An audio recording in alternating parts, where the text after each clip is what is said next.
यह कहानी है एक पिता की संघर्ष भरी कहानी। इस कहानी को शुरू से जरूर देखें। रामगोपाल शहर में नौकरी करता था और अपनी पत्नी के साथ वही रहता था। एक दिन उसके पिताजी भी उसके पास पहुंच गए। पहले तो रामगोपाल और उसकी पत्नी बहुत ही खुश हुए, लेकिन जब उनको मालूम पड़ा कि पिताजी अब यही रहेंगे तो उनको बहुत ही चिंता होने लगी। उनके पास एक रूम और किचन के साथ बरामदा था। रात को सब लोग डिनर बरामदे में ही करते थे।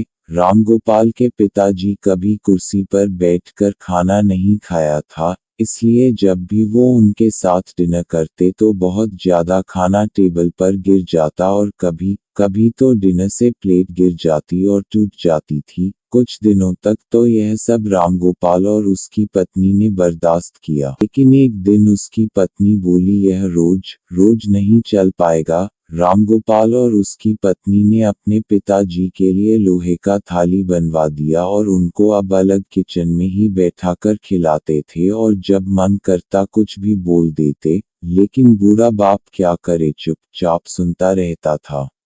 समय बीतता चला गया और एक दिन रामगोपाल के बेटे ने पूछा, आप लोग दादाजी को लोहे की थाली में क्यों खाना देते हैं? इस पर रामगोपाल ने कहा, तुम्हारे दादाजी अब बूढ़े हो गए हैं और हर रोज एक थाली तोड़ देते हैं, इसलिए उनको अलग से लोहे की थाली में खाना दिया जाता है। इसके बाद रामगोपाल के बेटे ने जवाब दिया कि जब आप दोनों लोग बूढ़े हो जाओगे तो मैं आप लोगों के लिए इससे भी अच्छी लोहे की थाली लाऊंगा। यह सुनकर रामगोपाल और उसकी पत्नी को बहुत अफसोस हुआ। उसी दिन से उन लोग ने अपने पिताजी की लोहे की थाली फेंक दिया और सब लोग फिर से साथ में खाना खाने लगे।